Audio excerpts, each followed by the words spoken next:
My guest today grew up in Alabama with an alcoholic father, got sent to a troubled teen program, came home to find out her dad had taken his own life, and then spent years in and out of Tennessee jails and eventually ended up in Ohio State Prison. And while she was there, she was locked up with Mackenzie Shirilla, the subject of the viral Netflix Crash documentary. She went viral for sharing what Mackenzie was really like inside, and the story is not what Netflix showed you. Her name is Kat Crowder, and this is her story. So I grew up in Birmingham, Alabama, actually. I moved around a lot because my dad was in the radio industry. So I lived in Texas, Louisiana, but we always ended up back in Birmingham. What did he do for radio? So he was a program director and like a morning show host. That's kind of like, in a weird way, foreshadowing I know. your rise on social media I know. decades later. Yeah, I say that all the time. He passed away, so I always say all the time, I was like, he'd be so proud. I mean, probably not on how it started because it's, I had to go to prison and everything, but I mean, just the whole, he's all into it. He was always into it. So. And was your mom in the picture? Yeah, so my mom's always been around. My parents were married my whole life, but my dad, so radio was his personality, right? That's all he knew. And it's a dying industry. No one really listens to the radio in their car. So it got harder for him to get a new job. And then once you lose the job in one area, no one really wants to hire you back because you already know, so you move. And then when it kind of came to an end, he like started getting really bad into alcoholism. Like he became a really bad alcoholic. And he had to start working in sales. And I think he kind of lost his identity. And so with alcoholism comes depression, and he ended up committing suicide when I was 17 years old. Oh, wow. So my mom, like, she was always there, but she struggled, like, emotionally.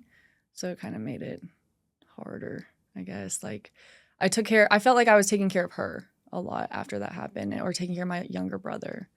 So. What was your mom's career?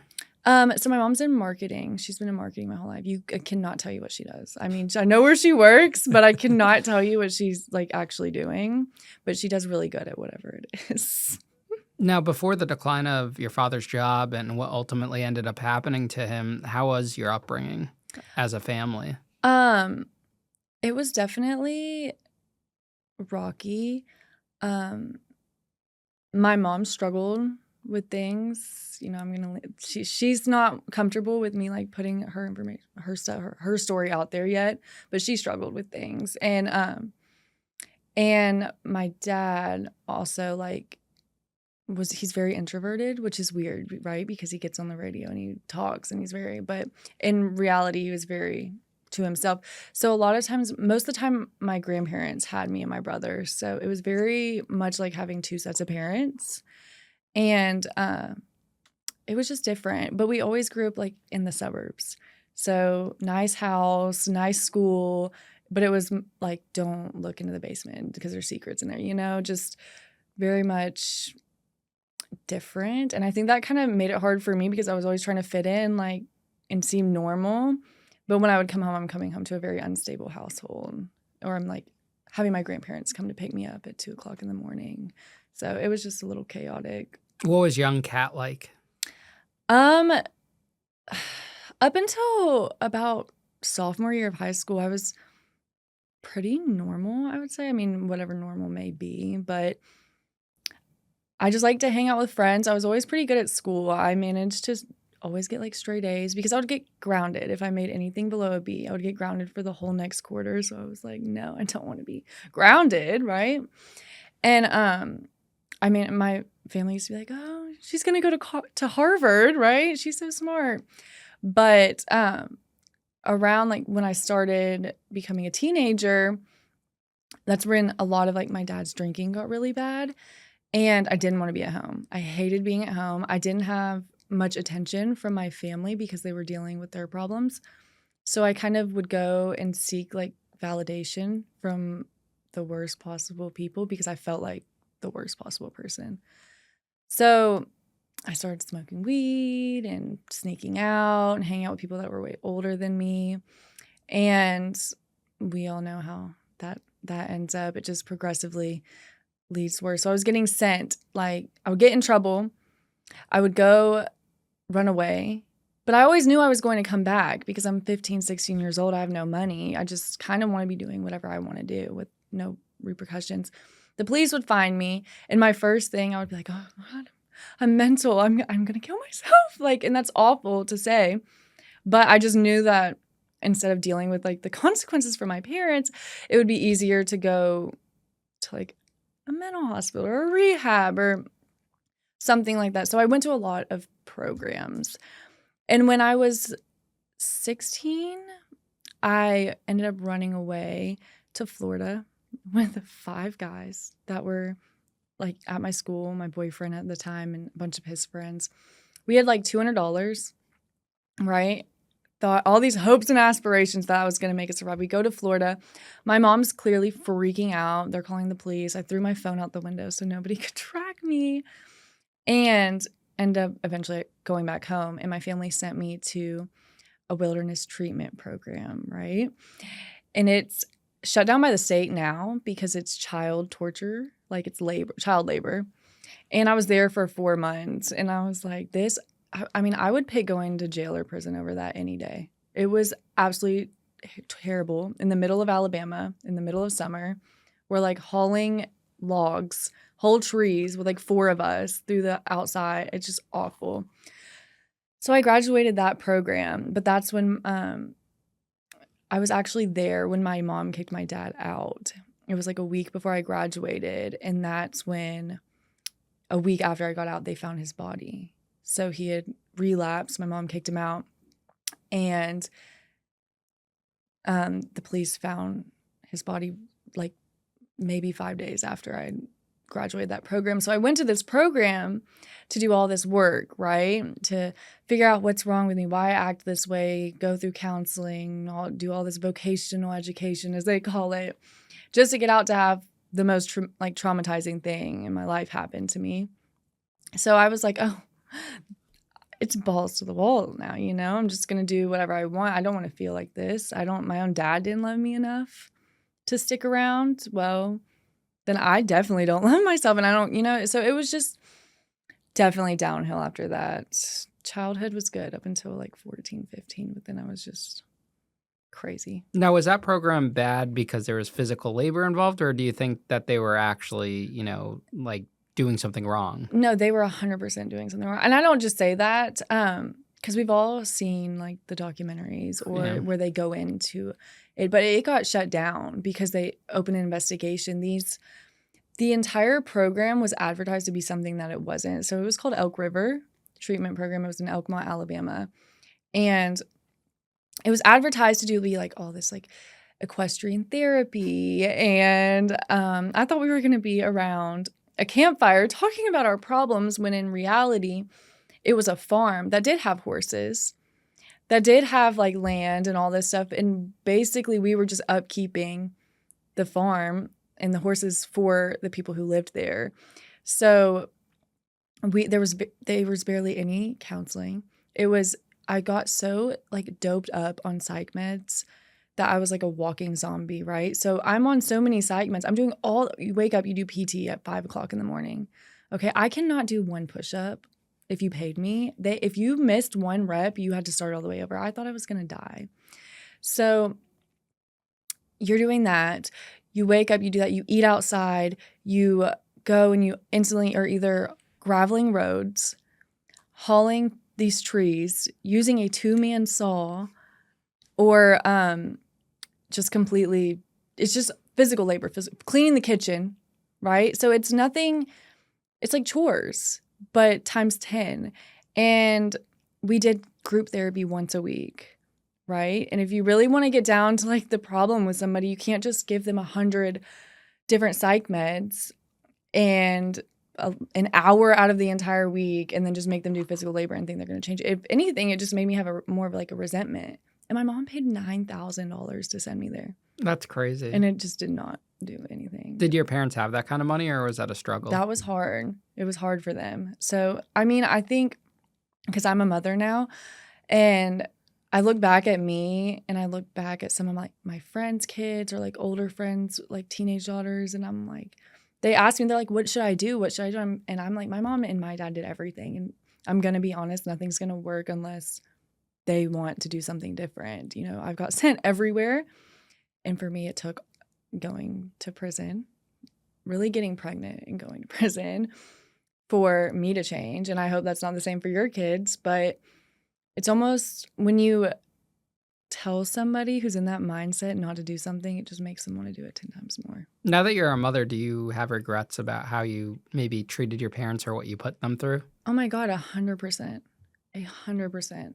Because not even that. I have a 22-year-old brother and he's in the Navy and he kind of military, you know, lifestyles, drinking a lot all the time. And I'm like, oh my God, you're all the way in California. Like, I'm so scared. Like, you need to stop. And I'm like, oh my God, this is what I did to my mom all the time. Or I see these other mothers struggling with their teenage daughters. And I'm like, dude, I cannot believe I put my mom, she was already going through so much. And I was just selfish. I feel so bad. But it's hard for me to say that to her. And I don't know why. I think it's like bringing it up again to her, but I do. I feel awful. And I pray to God that my daughter doesn't put me through the same, because I do say your kids come back in tenfold. So Now, what was your mindset coming out of the program, but a few days before your dad passed away? So when I got out, my mom instantly told me, like, your dad's been missing. We have no idea where he's been. Normally he would call at least. So we were just hoping that he checked himself into a rehab or something. So my mind was not on this program. I was just happy to be out of it. But my mind was like, where's my dad? Like, this is weird. And it was Thanksgiving, like 2 days later. And for him to not call or show up for Thanksgiving was completely out of the ordinary. So I couldn't even focus on, like, my family. Nobody was focused on, hey, I'm back. You know, it's something that should have been, like, good and happy, but it was just like a dark cloud was over it, because we knew something. Like, when you know, we just knew something was wrong. So now your dad passes. What happens next?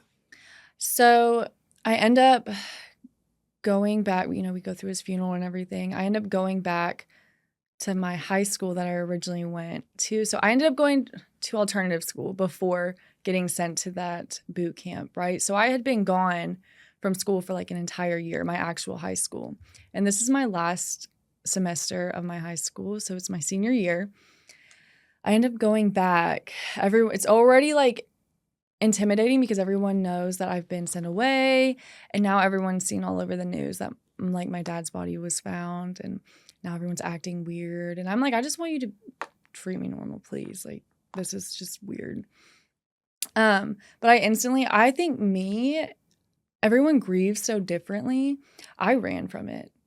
I mean, for years and in a lot of ways. So not just like physically, would go and end up somewhere else. And I would, get high or get like super drunk or surround myself with men that had not good intentions or just anything to distract myself from actually like focusing and sitting like with the fact that that happened. While my mom, on the other hand, wanted to like look at pictures, like pull out old photos. And I'm like, I don't want to look at that because I'll never get another photo like that ever again. And my brother just didn't talk about it. So that kind of caused like issues within our relationship because my mom's like, what's wrong? Like, something's wrong with you. You don't want to like process this. And my brother's like, just thinks I'm nuts, right? So the next few years, I just started doing whatever I wanted to do. I think I had like deep down resentments towards my mother because in my head, I'm like, well, if you wouldn't have kicked him out, which I know she did it because he was like driving around drunk with us. And I know she was just looking out and she was tired, of him putting her through the constant cycle. But I think maybe that's why I didn't really care what I did. So I wouldn't want to be at home because I wouldn't want to sit with it. So I graduated high school, right? I ended up going to college. Terrible. I was not ready. I went 4 hours away. I got a scholarship. I did the whole sorority thing. Got kicked out of the sorority because I partied way too hard. I was on the table with like liquor bottles in my letters, not allowed. So very quickly, my mom and my grandma come up there and they tell me that like I'm like doing all cocaine and like drinking, just acting, not going to class a day ever. So my mom texted me and she was like, me and Nana are going to come up and take you out to lunch. And I'm like, okay. They come up there. They don't take me to lunch. They take me to the hospital. And I was like in a psychosis almost. They were like, Either you're going to voluntarily go to this and check yourself in and pull yourself out of college, or we're gonna like get a judge to order it and have you committed. And I'm like, all I was doing was partying. Like, in my mind, I'm like, y'all are so ridiculous. So I end up getting pulled out of college and moving back to Birmingham. And I didn't really know what to do. All my friends were in school.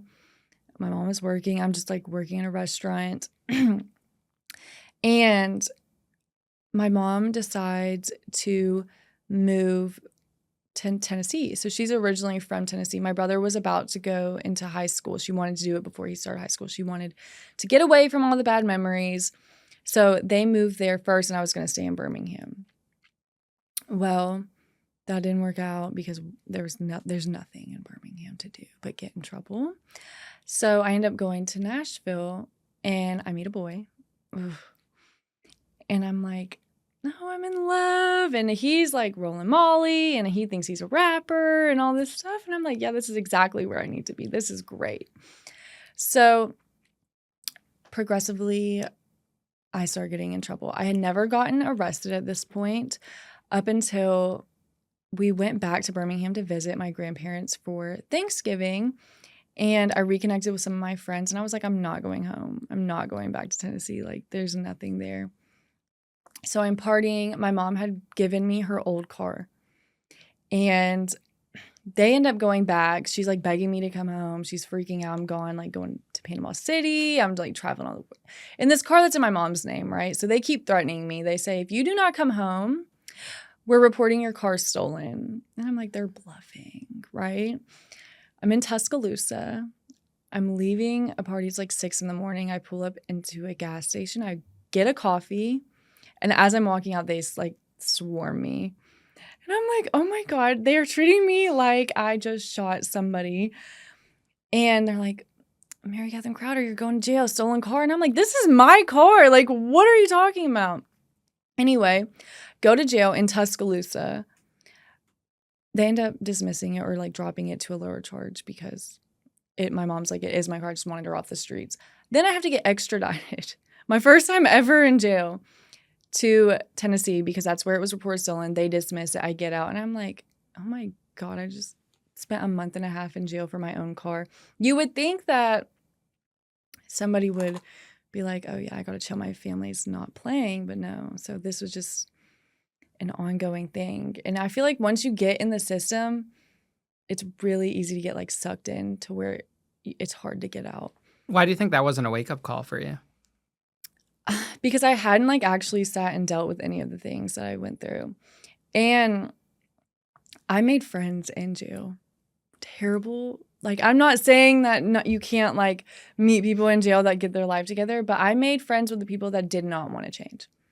So now I'm like getting out and these other people are getting out and I'm like, hey, what are you doing? So now they're showing me and telling me more things that are like, you can get money like this. Oh, pull up. Let's do this. Let me show you how to flip this pack or do that. And I'm like, oh, this is exciting to me. It's another way to fill the void that I have not dealt with. So I would say that's definitely why. Because it was like exciting to me almost in a backwards way. What were you going to college for? Psychology. Okay. You were passionate about that or? So I really wanted to work with adolescents, like teenagers. And I think that's because I knew that I was like a fucked up teenager. And, but you have to like work on yourself before you can try to give advice to somebody else. So it is something I really wanted to do, but I did not like school. So we need to talk about something right now. I am fed up with all the scams going on in today's world. We hear about them from some of our guests on the show who have done some of these scams themselves. We have, the electric scam where they say your electric bill is about to be shut off unless you send X amount of money. That classic UPS scam where you get a text saying you have to pay X amount of dollars to get your package. Then there's that IRS scam where they say you owe money and you have to send it right now. Don't get me started about how many other scams there are out there in today's world. You know how I save myself? from sending money to these scam artists by using Cash App. Keeping your money safe from fraud deserves to be a priority, and Cash App treats it that way. With Security Lock, Cash App requires a successful Face ID or biometric authentication to access your account. It's like your money is protected by your own personal bodyguard, even if your phone is lost or stolen.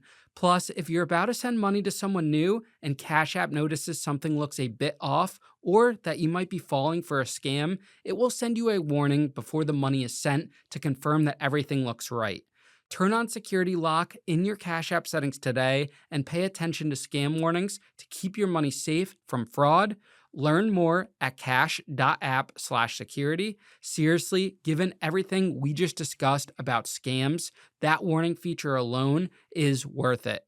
New Cash App customers can earn $10 if you use code SECURE10 in your profile at signup and send $5 to a friend within 14 days. Terms apply.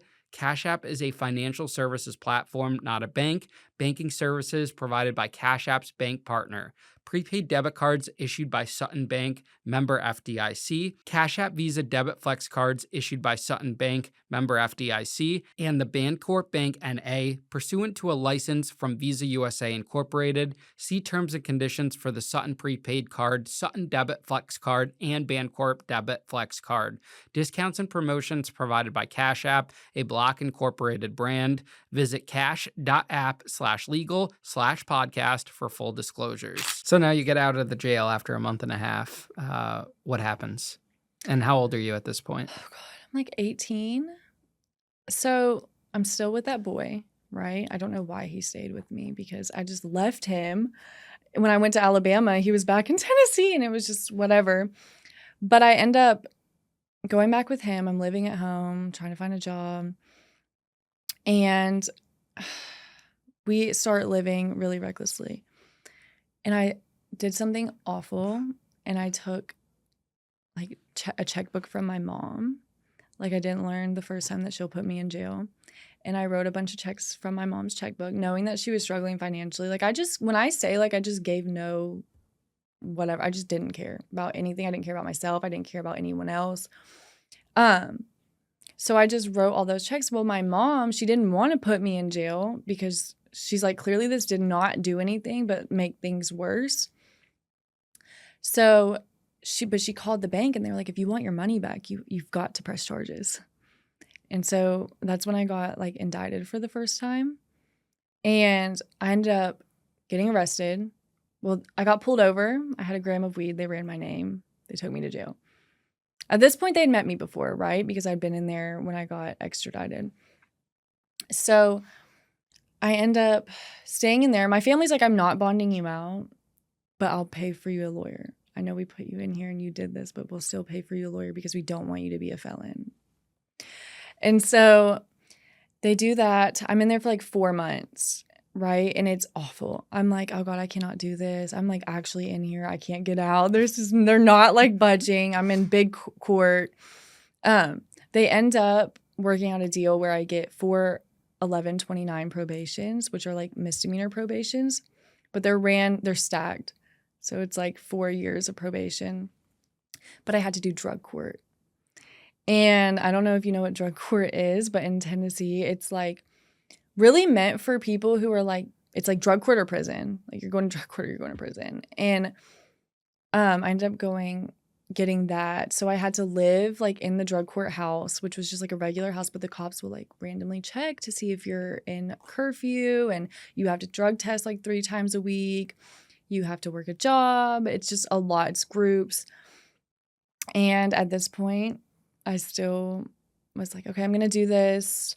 My family, I'm trying to make amends with my family. But then I just used to get a really bad case of the fuckets. I don't know if I can say that. Yeah, you could say it. Okay, so I used to get like a really bad case of the fuckets where I would be like, okay, I don't like this. I'm done. I'm over. I'm not even going to try.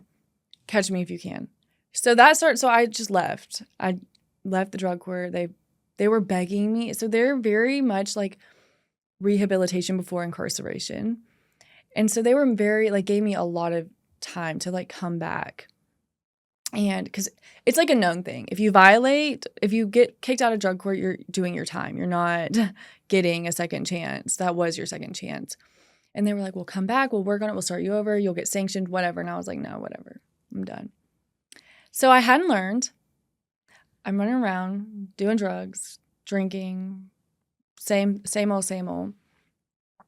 And I had taken Xanax one night and blacked out. And I woke up at a dorm, somebody's dorm in Murfreesboro, Tennessee, with a checkbook, and I had cashed like 4 checks. Whose checks? So I had gone to a party the night before, and it was the son's mom's checks, right? Don't remember even going into the bank. Don't do Xanax. It's awful. It's bad. And I'm like, oh yeah, this is bad. This is really, really bad. Anyway, so mind you, I still have those drug court warrants out. And I'm like, okay, still living my life. I'm like, they're not gonna, maybe she won't press charges. I end up getting arrested for the warrant. It's happened so many times. I don't even remember how they got me that time. I end up having to do like 10 months in county jail that time.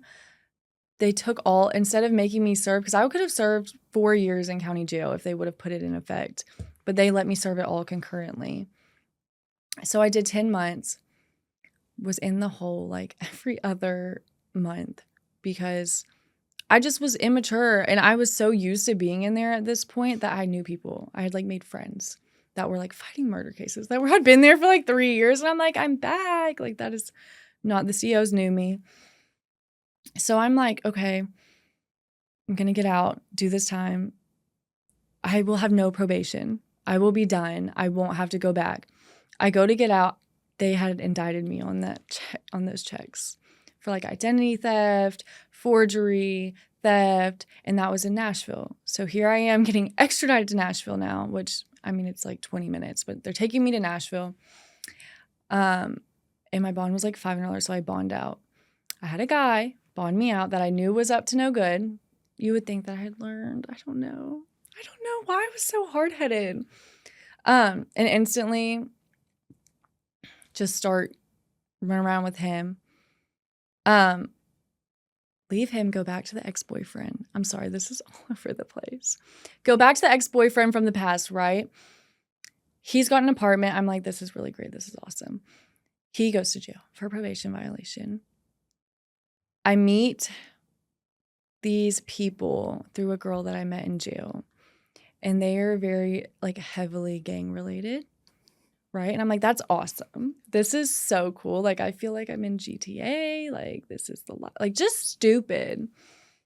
When in reality, I just like hated myself inside, and I thought that this was the type of life like I deserved. So I end up, a bunch of stuff happened. They're like, let's go to Detroit. And I'm like, yeah, Detroit, awesome. I'm not going to drive this car because I know that this car is stolen. I know that there's guns in this car. I know that there's drugs in this car. But I'll go with y'all. It's a free trip. Why not? So they start driving from Nashville. We get all the way to right before Toledo, Ohio. And they're like, we're so tired. Will you please drive? We're exhausted. We made it this far. We've driven 8 hours, no issues. And I'm like, fine. We're almost there. We're an hour away from Detroit. I get behind the steering wheel, and before I can even pull out, there's like 5 cops behind me. And I'm like, what do I do? You know, I don't know where I am. I know that I'm not going down for all of this stuff in the car, and I don't know if y'all will take y'all's charges. And so I just keep going like a dumbass. Mind you, this is like a 2001 Toyota Corolla also, and this is in like 2020. And I just keep going. It's really, really, really hard to go on a high-speed chase, like in general, but really hard when you don't know where you're at. So I just stayed on the interstate for 4 counties through 2 states. I went through Ohio and Michigan. The tire popped in Detroit on the interstate, and I spun out and I wrecked. And they came to the car with like the AK-40s, the big guns and everything. And I was like, oh my God. Nobody got hurt, thank God. And it was just like a fever dream. We all went to jail in Detroit, right? So that was very humbling because I'm like, Nashville jail is, I'm like, I can do that, right? But Detroit, like T Grizzly Detroit, I don't think that I'm like cut out for this. But that was actually one of the better jails I've been in, believe it or not. I was there for 30 days. Detroit really doesn't care about, that's small to them. So they ended up dismissing it because they told me that Ohio, where it started, I guess they had prejudice. They were pursuing charges, but they hadn't yet, right? So they let me out. Naturally, you would think at this point somebody would be like, okay, you know what? I'm going to slow my roll. I'm going to chill out. Not me. But I was like, I know that I've never gone to court before and that's been bad. So I'm going to make sure I go to court. So I was going to court for the Detroit thing before it got dismissed. And then I met someone bullshitting with my life still. We go down to Florida. We're on vacation. We get pulled over for a traffic stop. And me, in the past, I'd been like, fake name, fake birthday. I'm good. But I'm like, I don't have any warrants. Everything's working out. I'm still going to court for the identity theft in Nashville, right? And they're like, you have to go to Ohio you got indicted in Ohio. And I'm like, Ohio? I couldn't even like register. I'm like, I've never been to Ohio. I've never even stepped foot in Ohio because I hadn't. Like, I just was passing through. They're like, no, it's you. I kept trying to tell them 5 different ways. It's not me. It's got to be someone else. They take me to jail in Florida. That was the worst jail I've ever been in. There was mold like falling off of the ceilings. It was decrepit. I'm there for 30 days. They take me. Ohio comes to pick me up on the last day that they have to pick me up. I get to Ohio. That was a 7-day transport. That was the worst experience ever on like a jail cell on wheels. We get there. My bond's $50,000. It takes me like a month to get somebody to fork out the money to bond me out. Because it's $5,000. I end up pleading out. So I was so used to the court system in Tennessee where it's like a plea deal there is like, if you plead guilty to this, you'll get probation. So it's different up there. You go to sentencing hearings. And she was like, it was the same day that I made my bond. She was like, my public pretender was like, we're going to dismiss the felony 5 if you plead out to the felony 3. And in my head, I'm like, okay, so she wouldn't be telling me this if I'm not going to get probation or something, right? That sounds fine. Let's do it. I'm getting out still, right? Because I bonded out. And she's like, yeah. So I'm like, yeah, just do it so I can get back to the jail and get out. So that's what I do, not knowing really what I'm doing. So I plead out to the felony 3, which is fleeing and eluding. There it's called failure to comply with police signal or officer. And I bond out. The next year of my life was like pivotal because they knew that I lived in Tennessee during my bond hearing. And they knew I was going to go back home. I thought that they knew I was going to go back home because I had to request to get the ankle monitor because I had a GPS like ankle monitor required for me to bond out. So my attorney had to get it like taken off of my bond so I could go back home. A month later, I'm looking at the court docket to see what time, like what day I need to leave to go back and everything. They had revoked my bond for leaving the state. And I'm like, but y'all knew that I was not from here. So at that point, I'm like, I'm definitely not going now because they're going to put me in jail. So here I am, felony warrants in Ohio. And I'm just still living my life. You can't really get a job. Well, I mean, you could, I feel like, but I was too nervous. I didn't really want to. I met my daughter's dad. I got pregnant, all while having warrants. And at that point, when I found out that I was pregnant, it was like a no-brainer for me. I was like, okay, yeah, I have to stop the bullshit. I'm like, this has given me like purpose. This is, it's the worst possible time. I mean, I know that I'm going to jail. At that point, I didn't know I was going to prison, but I know that I'm going to jail. So I have to get like my life together, but I'm going to have this baby. My family was like, when can we take you to the abortion clinic? Like, this is not going to work. We're not going to raise your child when you get arrested. They had it in their mind that I was going to go to prison for 10 years. And I was like, no, I'm not doing that. It's not going to be that serious. I probably won't even go to prison. It'll just be like probation. So, boom, my daughter's born in December, right? I've been doing everything right to the best that I can. She's born in December, February 3rd of 2023. So she's 6 weeks old. It was the first time I had been out of my house since I had my daughter. Me and my daughter's dad were downtown Nashville, and I get swarmed by like 15 bounty hunters. And I'm like, oh, yeah, it's time. So I'm like instantly in tears, right? I'm postpartum on top of everything else. And I knew that, so the identity theft, since I had skipped court in Ohio, I was like, well, I can't go to court in Nashville for the identity theft stuff because they're going to take me to jail for Ohio. So I had warrants out for that. They take me, I'm crying. They're like, it's fine. You can just get someone else to go on your bond. And I'm like, but no, I know I have to go to Ohio. So I get there, they book me in. As they're booking me in, they tell me that I'm being booked in for aggravated burglary, theft over $10,000, under $60,000, burglary of a motor vehicle, and another theft charge. And I'm like, me? I was like, no, you've got it backwards. This is supposed to be for identity theft, failure to appear, fugitive for Ohio, not aggravated burglary. Like when you say aggravated anything, I'm like, I am not a violent person. I may like have committed some crimes, but I've never hurt anybody. And so I'm like bawling. I'm telling them, I'm like, tell me what you're talking about. So they read the affidavit and I'm like, it's like starts to click. And that, oh God, I have not even talked about this at all.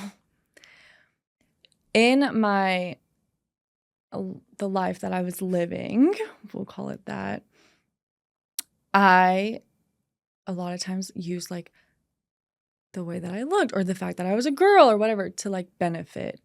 So I would have like what you would call, I guess, sugar daddies. That's awful. God, forgive me. Mom, I'm sorry. But so I had met one, and right, he had come and he'd like send me money multiple times. But one thing I was like not going to do was have sex with these people. I was like, I can't bring myself to do that. I will talk a good game. I will, just go out to eat with you, but I just can't do it. I'm scared. So he came into town. This is somebody I'd already met before. He had been sending me like Zelle. So that was a big factor in my case on that. He got very pushy, right? And I was like, I'm not comfortable doing that. I was supposed to stay the like weekend. It was me and my other friend that were there. We were going to stay the weekend at the hotel. He was there for work. We were going to go shopping. And he got really pushy. And I was like, I'm leaving because this is not like, I don't feel comfortable. You're not going to make me do something that I don't feel comfortable doing, whatever. So I leave. This was like a year before I went to jail. It was before I found out I was pregnant. So when I'm getting booked in, they're telling me that he called the police the next day and told them that I stole $20,000 in cash from him out of his truck that I'd never even been in, right?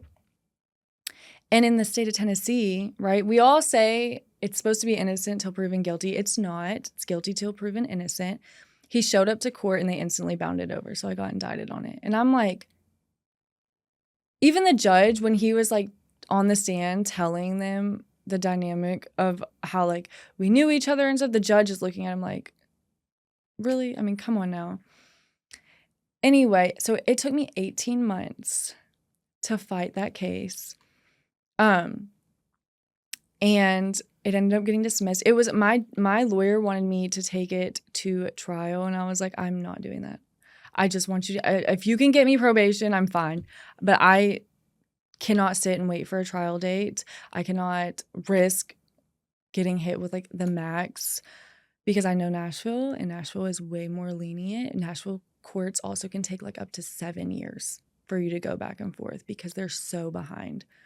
And I'm already missing out like on everything with my child.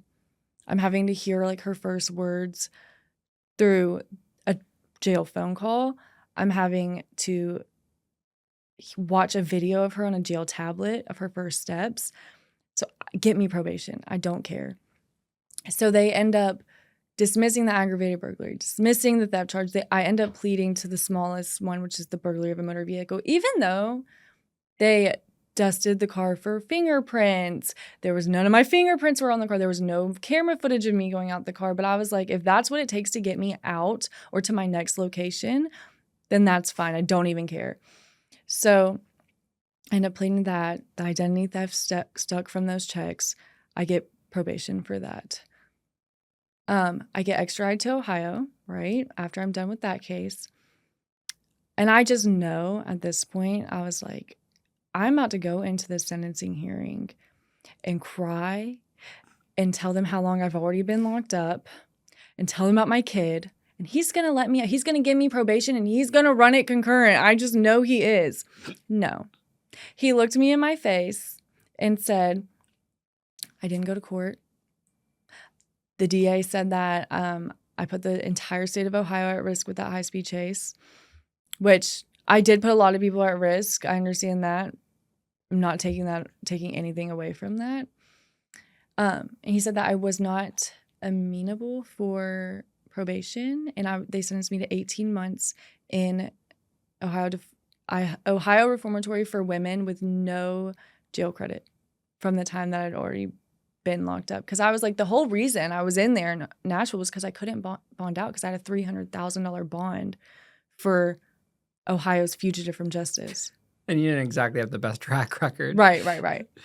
And I'm like, so I can't get any of that time though. So I'm crying. He's like, you can always try to come back up and get judicial release, which that's like, you can go back up in the judge after getting sentenced. I was not even going to try for that. So I go back home. I call my mom, which they were all thinking I was like going to come home. And I'm on the phone and I'm like, I'm going to prison in Ohio. Mind you, I'm the only person in my entire family that's even been arrested.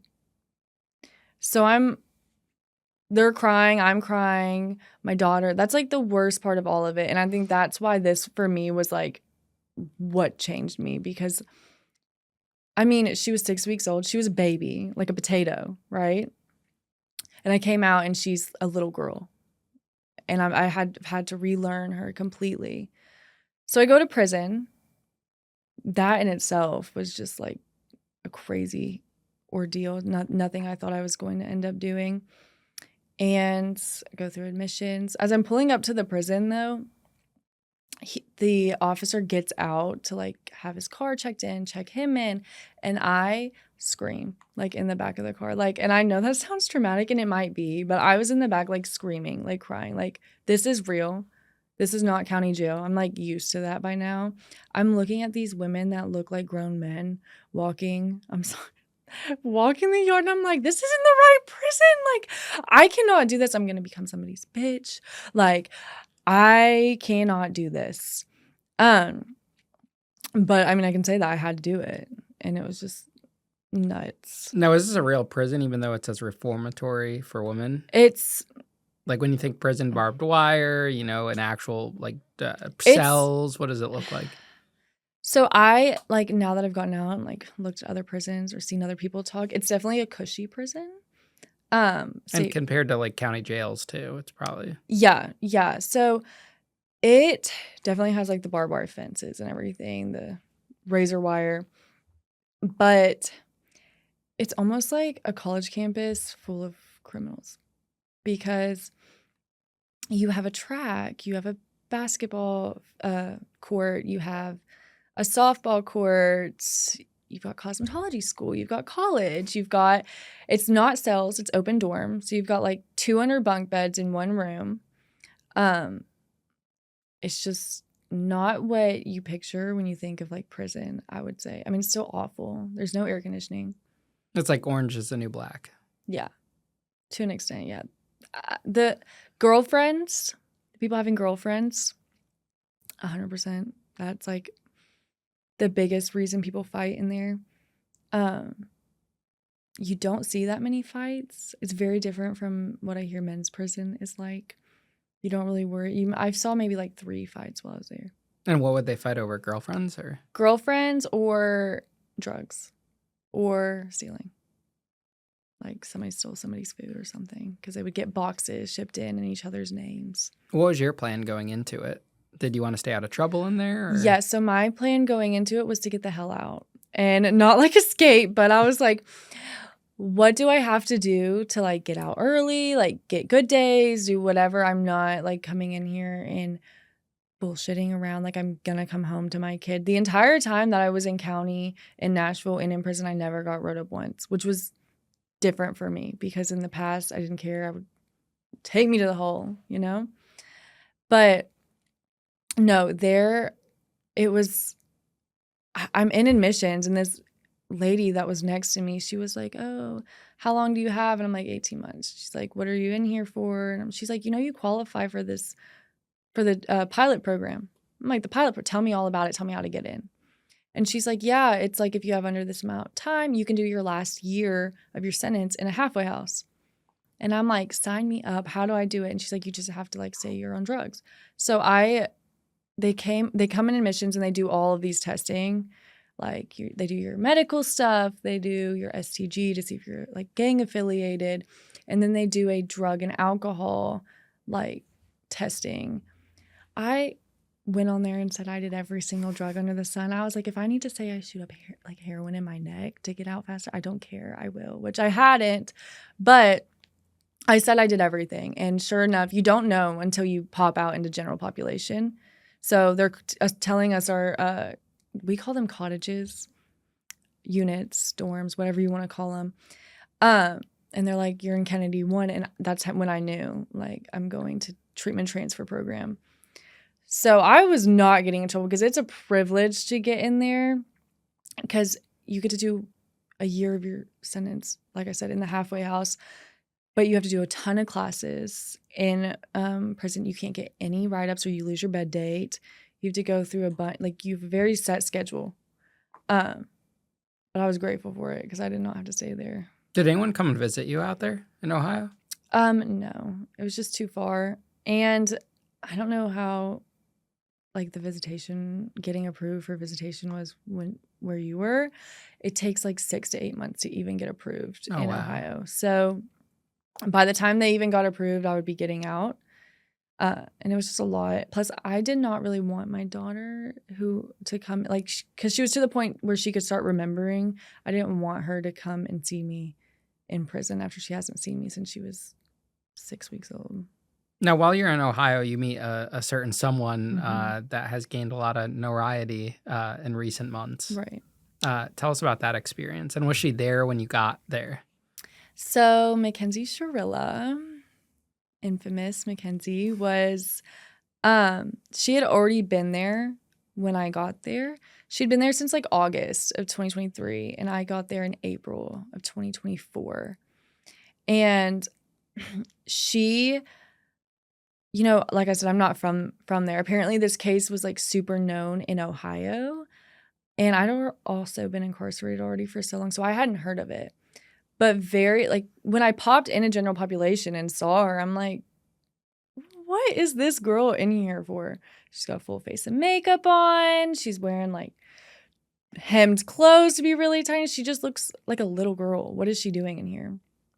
And you find out very quickly. Women's prison is a gossip mill.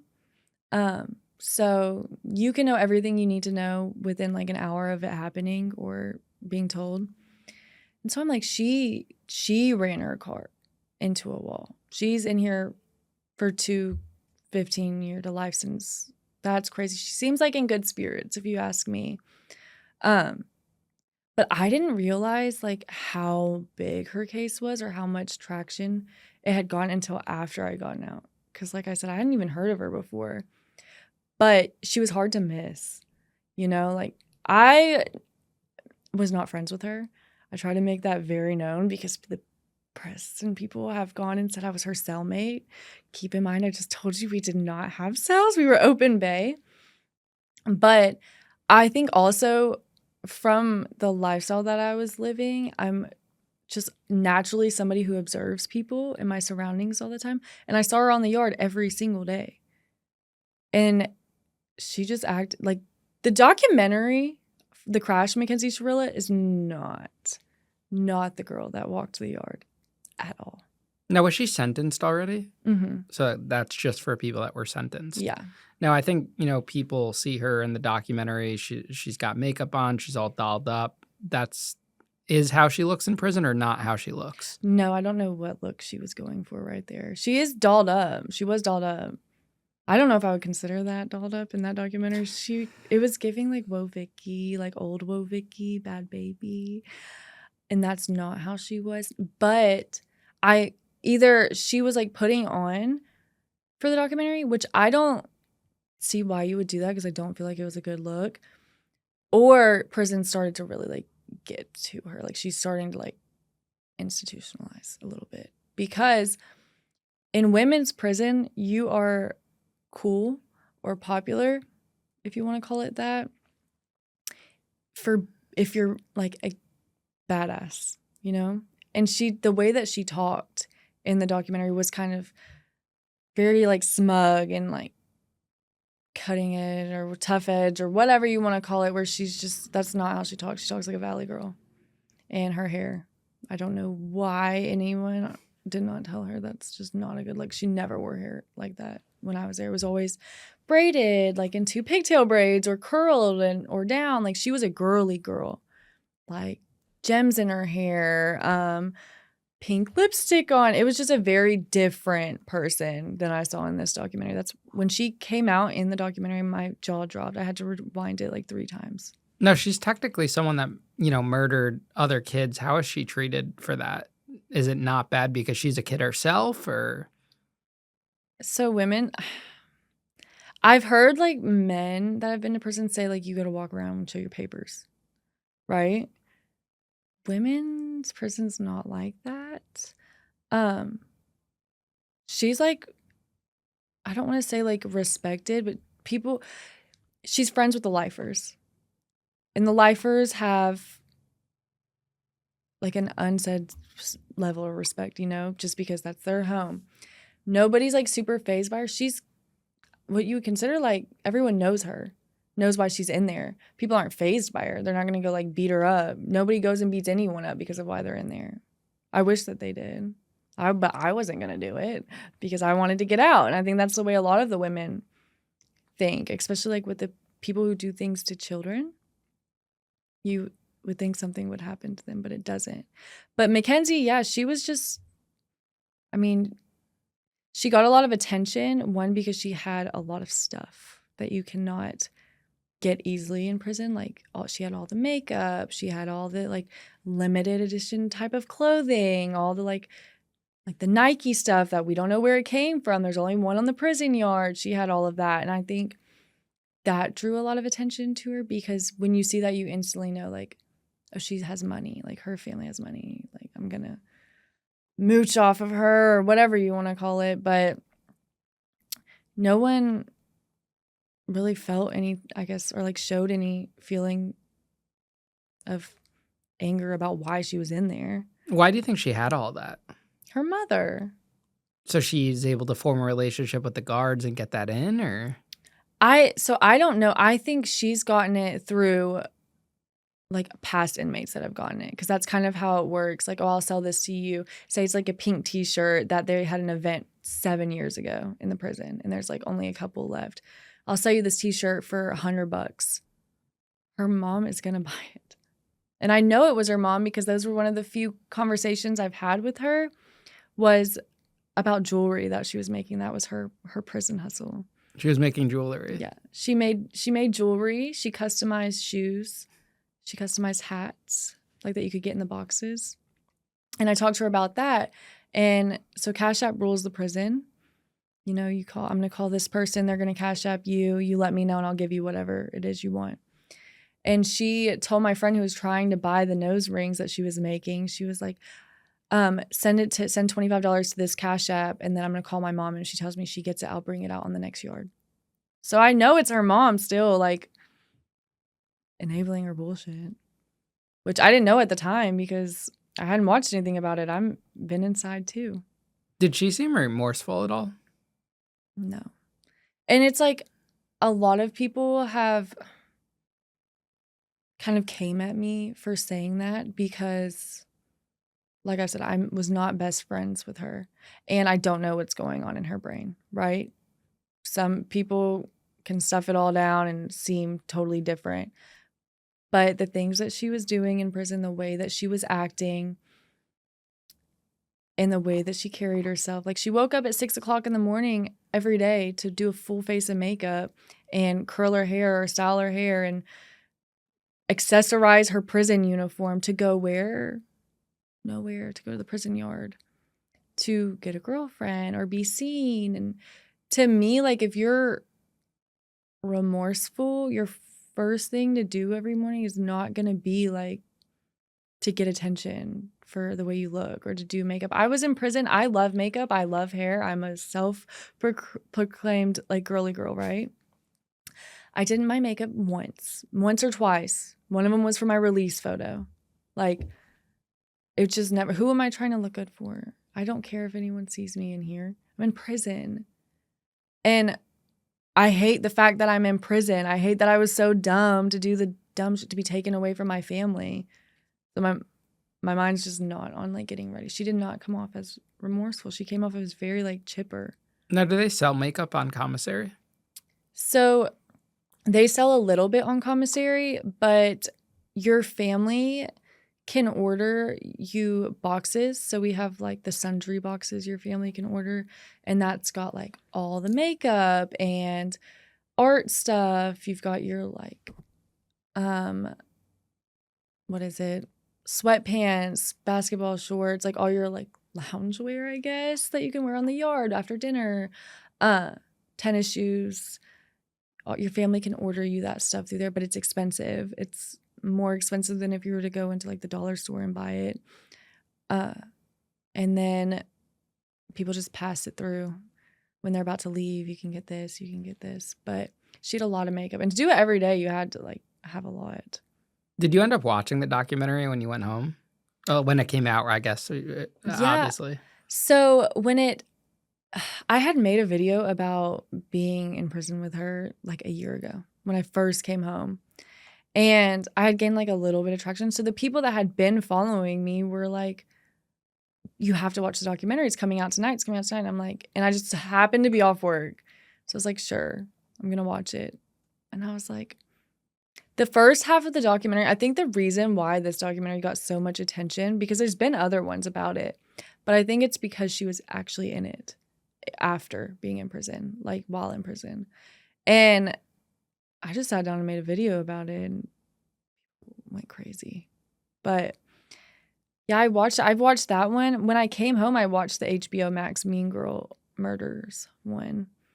And so a lot of the information is the same for the first half of The Crash as it was in that one. So I already knew a lot about it. But seeing her and when she turned to her lawyer, like mid crying, right? She's in tears. Just had no intent. No intent.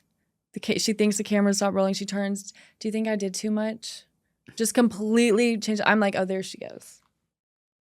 Her voice was back normal. Everything. It was just like crazy to me. Do you think she did it? Based on, your experience in prison and seeing. Yes.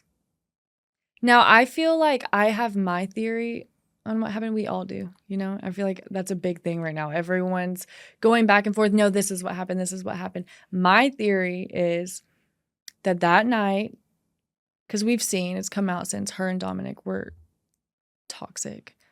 I think she woke up, he wasn't there, or they got into an argument. She said, let's leave this house. Or he said, yeah, you can go get your shit out of my house. And Davion, I think he wanted to go to make sure his friend was okay, or make sure she got her stuff out the house, or just be there for his friend, or even de-escalate the situation.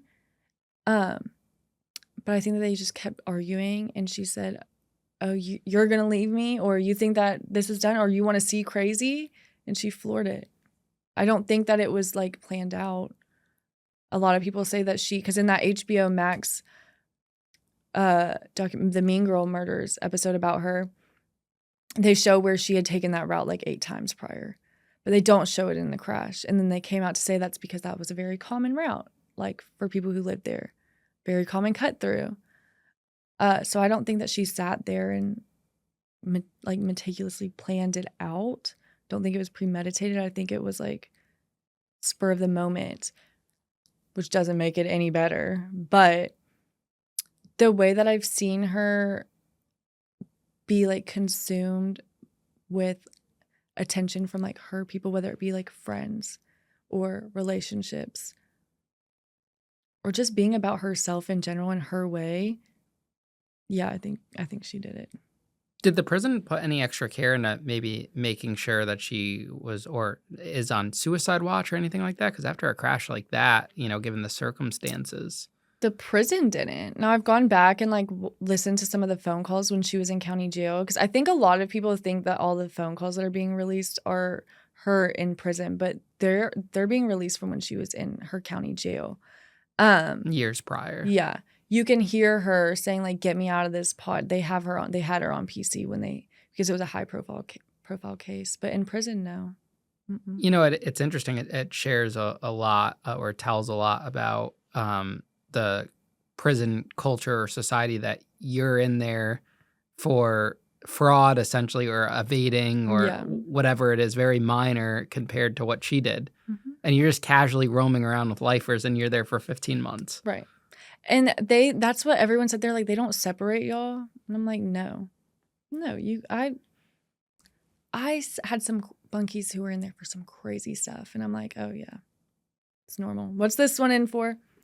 I don't know why they do like extensive classifying when you go through admissions and they take everything. So it's in levels. So you got level 1, level 2, level 3. I was level 2 because of my age. So I was in there. I was 24, 20. How old am I right now? I think I was 25, 24, 25.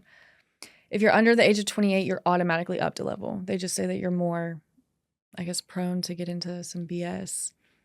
If you're affiliated, you go up a level. If you have been in prison before and have a track record with like write-ups in prison, you go up a level. I think that Mackenzie will get moved to maximum based off of her behavior right now. Because Marysville, so Ohio Reformatory for Women, is medium security. But I've looked at her write-ups, and she's gotten a ton. And they evaluate that. Every time you get another write-up, especially if it's one that you go to the hole for, like they evaluate that and see if you need to go to Dayton Correctional, which is maximum, which is cells, which is, they say, has a lot more violence. People fall into cells and fight things out. You've got more violent offenders there. But a lot of times they don't automatically just send you out there. But I do think that she'll end up there. I think it comes with age, too. She's very young. Mm-hmm. She hasn't experienced much. Yeah. And then there's all this attention on her, which is probably the worst thing possible for being in that environment. I think she loves it. I do. It's so fresh and stuff. I think with time, I mean, it's not going to be the same way in 10 years from now, Yeah. This is just a lot on someone, especially in prison. Yeah. And I'm sure they're watching it or the guards are talking to her or treating her a certain way. Yeah. Well, for sure. Because when I did read like the in-depth like disciplinary records, you see like she's gotten a lot of write-ups recently that have gotten thrown out. So it's almost like the COs are like messing with her. Are there cell phones in there like for contraband? When I was there wasn't. No. Now I've heard there are at Dayton at the maximum one, weirdly enough. But no, the biggest contraband there is K2. Oh, the woman used K2? Oh, like crazy. Wow. You'll see a woman give her entire TV away for like this much K2. Yeah, K2 is a big thing in the federal system too. Mm-hmm. Were you guys able to get your own mail, like not photocopies or? Nope. We got it photocopied in, so the COs were bringing it in. Mm-hmm. We watched a bunch of them get walked. You watch them get walked off the yard all the time because they'll bring internal affairs in and they've got the dogs and they're finding a stack of this much paper on like the unit manager's desk, right? So this is supposed to be somebody who is helping with like resources and stuff, and the whole time they're bringing the spice or the K2 and the tune, whatever you want to call it. Now, how are the male guards with the females? Most of them, you get the impression that like their wife beats them at home. Or like, I don't know, because they just come in like really, like they hate women almost. Some of them are creepy and are weird. There was a couple that were weird. What was your experience with them? I like kept my head down in prison because I was like, if they don't see me, like if I don't get in their way, then they have no reason to like mess with me or give me a hard time. But like the ones that were in my unit, you know, I would chop it up, I would laugh, but they were very much, they were like, I would tell them, I don't know, I feel like I'm pretty personable. I can like get in where I fit in pretty good. And so I would tell them, I was like, your wife, you didn't get your wife a beer fast enough or something this morning, like jokingly, and they'll take it as a joke. Now there was a couple, like especially in county, like that would make me very uncomfortable, that would say things or pull you out. Because I used to clean while I was in county, and I would stay out of the cells because we were 23 and 1 there. And I would come out and clean, like Rockman, at nighttime. And there was this one, and he would always say things like, oh, you know, your mugshot, everyone's seen your mugshot. You're like the Barbie of the, yeah, you look good in that mugshot. Or then he would slowly say things like he was playing Young Dolph on the computer one night, and he was like, you know why I like Young Dolph? And I'm like, why? And he was like, because he's got all the bad white bitches. And it's like me and just him. And I'm like, okay, I'm going to wipe the table down. Or he was like, I'm going out to this restaurant and first of all, I don't give a shit. I'm in jail. So have fun at your dinner restaurant. I don't know why you're telling me this. And he's like, well, you think when you get out, you'll go with me? And I'm like, no, you're weird. This is making me very uncomfortable. And there's nobody around. So I tried to tell them because it got to a point where he was like making me really uncomfortable. And I would tell like some of the COs that were cool with me and nothing would happen because it's just me and him. So they're not going to take my word. I'm an inmate. He's a CO. Turns out like 6 months later, they found a bunch of letters in one of the girls' cells from him, and internal affairs came in. Then they want to pull me out, pull like 5 other girls that he was doing it to and like talking to. And I'm like, but you don't want to believe us when people are saying that it's happening. Now in prison, I don't know. They're not as bad. They'll like say some things under their breath, but Did you ever think about using it to your advantage like you did with the sugar daddies? no, I just had to get out. I was short time. So I was like, now a lot of girls did. Now speaking of sugar daddies, okay, sorry. That was like a huge thing. That's a huge thing in women's prison. That's like the number one hustle is these pen pal websites. I mean, I didn't get on it, but if I had to do a long time and I didn't have any support, I would just because of what I've seen. These women are getting like but they even tell us about it in admissions. Like, don't do it.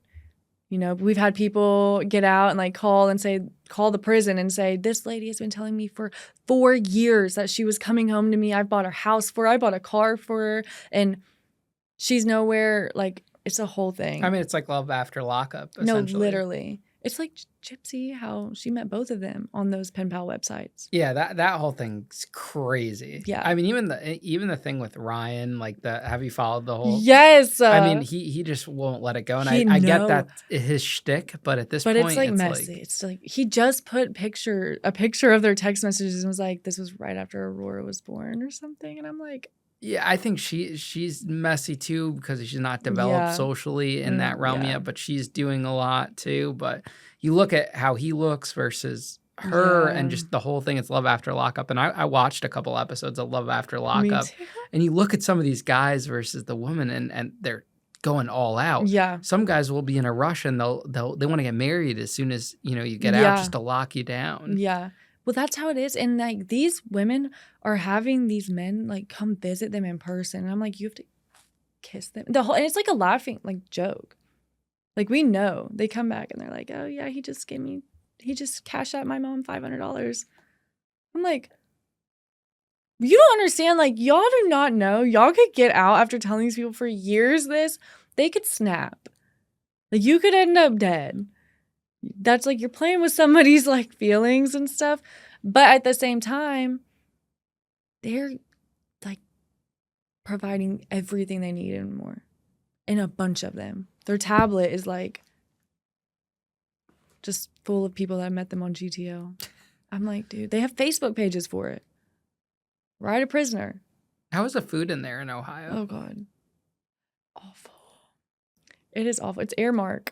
What do you mean Airmark? The brand Airmark. So I've never heard of it. What is that, like an airport food? No, it's like dog food. Walk us through like the menu, like through the week. Variations of mystery meat.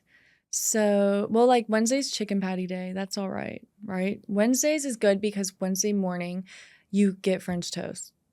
Fancy. Right? Wednesday night you get chicken patties. Now the rest of it is like goulash. Okay, then they take that same meat from goulash night and it's like meat and potatoes. And it's just a variation of all. It's just terrible. It's awful. The smell. The chow hall is the hottest building on the prison campus. Because there's no air. I was there in the middle of a heat wave. It's like a big tin can. The smell will take you out. I still get like nightmares about it. I rarely ever woke up and went to breakfast. I rarely went to dinner. I just commissaried it up. I gained weight in prison. What was your favorite commissary meal? So we made these things called like chicken patties, right? Where we would take, like the chicken that they sell on commissary, the bag chickens like tuna, potato chips, mayonnaise and ranch, and you make it into a patty and you fry it in the microwave and put it on a bagel. And I have not been able to find this condiment since I've been out of prison. It's called Sweet Hot. It's amazing. I would put it on everything. Oh, the sweet and hot sauce. Yes. Yeah. Do you know what I'm talking about? Yeah, it's not called sweet and hot, but it's a brand that you can get. It's like an Asian type of sauce. I don't know what it is, but I've looked. If you know where to find it, let me know. It's different on the street, but it's like this Asian type of sauce. It's so good. Yeah. They put it on everything. It's really good. Mm-hmm. So how long do you end up doing in that Ohio prison? Like 7 months. Mm-hmm. So I did the last year in the halfway house. In Ohio? Or mm-hmm. So they made you still stay in Ohio? Made me stay in Ohio. In Toledo, Ohio. So I don't know if you're familiar with Toledo, Ohio. No shade to Toledo, but what's better, the halfway house or prison? I would say the halfway house. Now I heard it was different for you. Yeah, the halfway house sucks in the feds. But for you, I'm thinking because you're in a different state. So the halfway house that I went to was a federal halfway house too. Yeah, they mix it with the state. Yeah. Were you with men too or just women? There were men there, but we were like divided other sides of the building, I guess. So do you get a job out there? Mm-hmm. Oh, you were able to get a job. Yeah. Okay, so you had some freedom, but you're on your own because you don't. So I walked to work through Toledo, Ohio, which Toledo is a dangerous city. And I worked at a restaurant. I served and I bartended. So I was walking home through Toledo, Ohio at like 11 o'clock at night, midnight. But I worked all the time because I did not want to be there. Any chance. And I'm the type of person that's like now at my job, I'm like calling out, can anyone take my shift? They'll ask me to cover shift. I'm like, I can't do it. There, I'm like, does anyone got a shift they can give up? Like, I'm ready to work. I just wanted to not be at the halfway house. Was it hard to find work? No, it was way easier to find work there in Ohio than Tennessee. Why do you think that is? So I think part of it has to do, Tennessee is not felony friendly. I've always served and bartended in the past when I've worked a real job. You have to get your ABC license in Tennessee in order to work in an establishment that sells alcohol, and they are very hesitant about giving it to felons. Now in Ohio, if you can make a margarita, you can bartend. They don't care if you're over 21. Now, when I was getting my ABC license in Tennessee, it took me 4 months of going back and forth. I had to send them so many certificates from the halfway house, a letter from my GM in Ohio, like a letter of my case manager, this, and it was really hard. They just don't. And so now when you're at the halfway house, do you pay the halfway house? Do you give them a cut of your check or? Yeah, so they take, oh God, I can't remember. I think it's like 10%, but I got mine waived because, so they take all your money, right? And they save it for you and you get $100 a week out of your account, which during it, I was like, dude, this blows, right? Because it's my money. I'm working for it. $100 a week. We could only go to Walmart like once a week. So I didn't need more than $100 a week. But I got mine waived because I was on child support because my mom had custody of my daughter. I've totally missed that part. But while I was incarcerated, my mom got temporary custody of my daughter. And she needed to put her in daycare. Daycare is crazy expensive, so she had to put me on child support to get help through the state. Your mom really likes you utilizing the system to go after you. Yeah. So, but it was fine. I mean, we came up to it. It wasn't like, it was an agreed amount. Mm-hmm. But because I was paying child support, I was able to waive my halfway house fee. So it ended up being less than I would have paid out anyway. How did it feel to finally come back to Tennessee? Coming home was crazy because I was coming home to a totally different life and I knew that in my head. I rode the Greyhound to my grandparents' house and that's where my daughter was that morning. I got there at like 7 a.m. My daughter was asleep and she woke up and it was like I was never gone, which is the craziest thing. She literally looked up at me and said, "Mama, you're back." And she was 6 weeks old when I left. And I'm like, dude, what? And it was, I'm going to cry. I don't want to cry. But she just, I mean, and it's like been instant for me. There's just nothing anybody could do or try to make me do to have me go back. I'm a single mom, so I'm all that she has. And I don't want to put her through that again. I think that everything happens for a reason in the way that it does for a reason. I knew that I was going to have to go away. I didn't know for how long. I think I went away when she was so young because she was still young enough to not remember or recall. And it saved me. I needed to go. I needed that. You also got it out of your system very young. Like Yeah. you're still young now. How old do you know? I'm just kidding. I'm 27. That's young, you know. I got out of prison young too. Yeah. You were 21, right? 20. I got out at like 23, 24. So kind of similar in Yeah. age. And I think like I'll interview some people that are, you know, they go to prison at 40 and they're getting out. And I just feel like that's so much harder. Yeah. Granted, what you went through is extremely hard at the time you were going through it. I think it's easier to rebound because then you have so much more life going forward. Like I'd rather go to prison young, get that out of my system, and then, you know, live life after that. I feel like it's harder when you're 30 or 40 or... Yeah, for sure. Like if I went to prison tomorrow with everything I have now, it would just be way harder to come back from that. Yeah, for sure. I feel like I kept going back and forth so much that I was like almost like trained. Like I knew what I had to do to restart and rebuild. I had just always implemented it in like the worst way when I got out. And my family always used to tell me, they were like, if you would just put a fourth of the effort that you put into bullshit into something legit and something good, you'll be really successful. And now I tell other people that.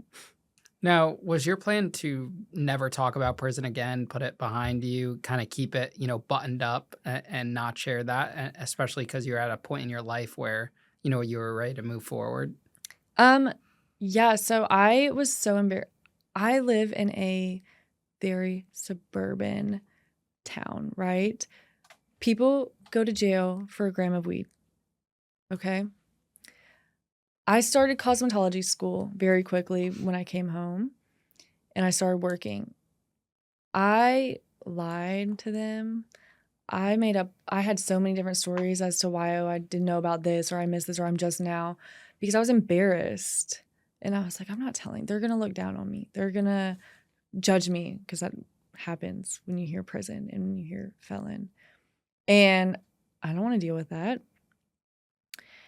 And I don't know. And my family, my grandparents, I love them so much. They're really ashamed about that aspect of my life. They're happy of where I came now. But like my grandma used to lie as to why I like wasn't at Thanksgiving or things of that sort. And I didn't want to like disgrace them even more, which this has been very hard for them to adjust to, but they're finally like seeing that I'm trying to send a bigger picture. Um, but my intentions was just to like bury it. Don't tell anyone you went to prison. What the heck? It's crazy. Why did that change? Because I said like, I guess this is one of the good times my fuck it button came in handy. I said, fuck that. It's part of my story.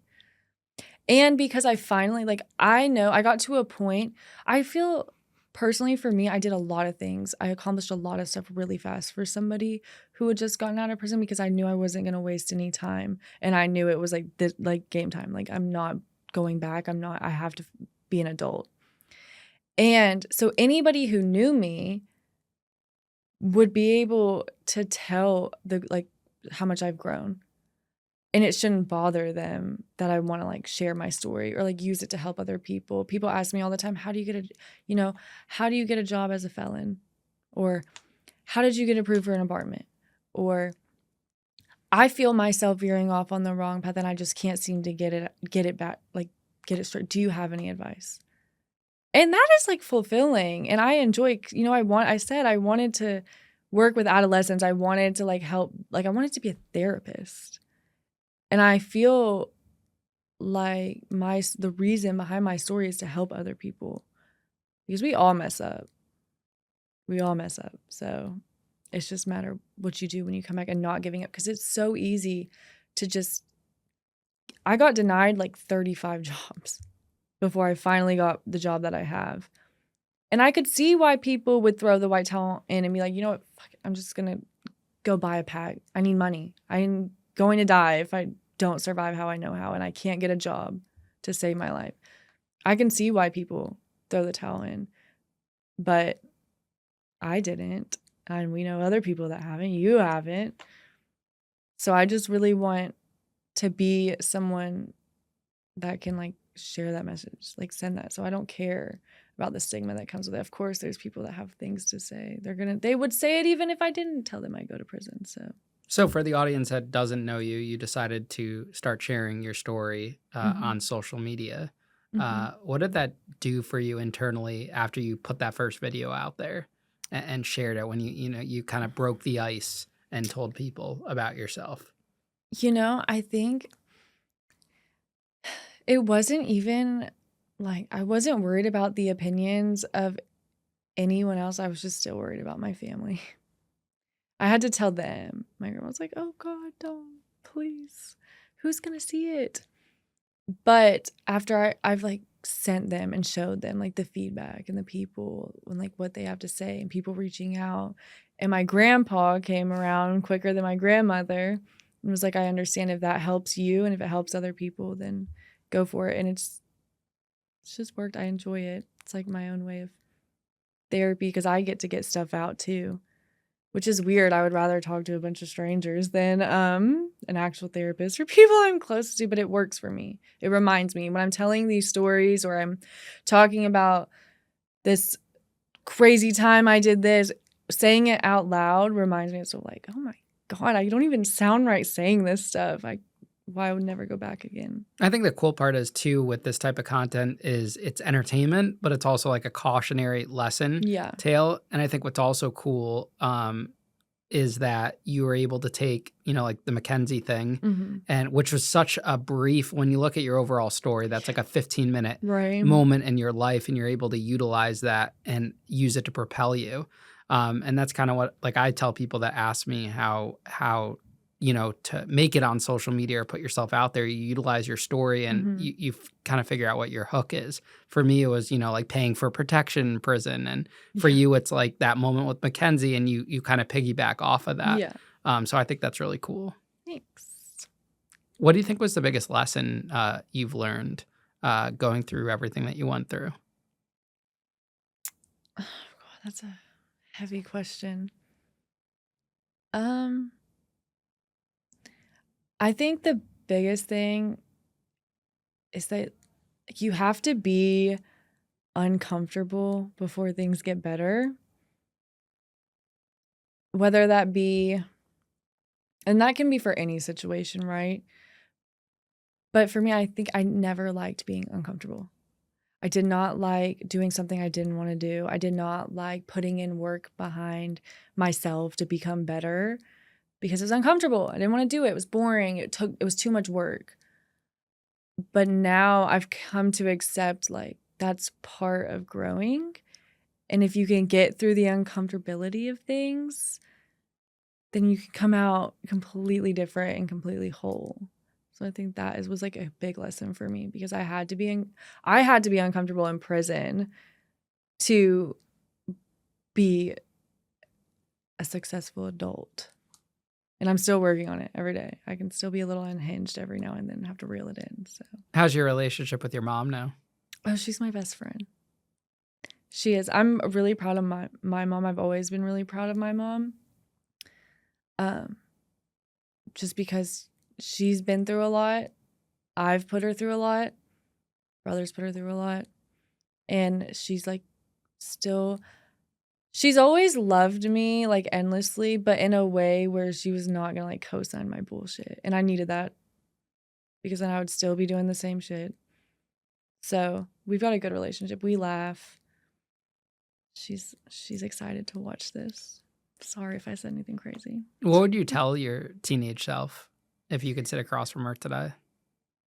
Um, to slow down and to think. And that every single thing that you do, it's like the butterfly effect. One thing will lead to another. Imagine how you want your life to be in 10 years. Well, Kat, I appreciate you coming out here today and coming on the show. Thank you so much. It's Of been great. course. Yeah, thank you. And you know, all the best on your social media endeavors and the life that you have ahead of you. Thank you. Thank you. You're Of great. course. Thank you.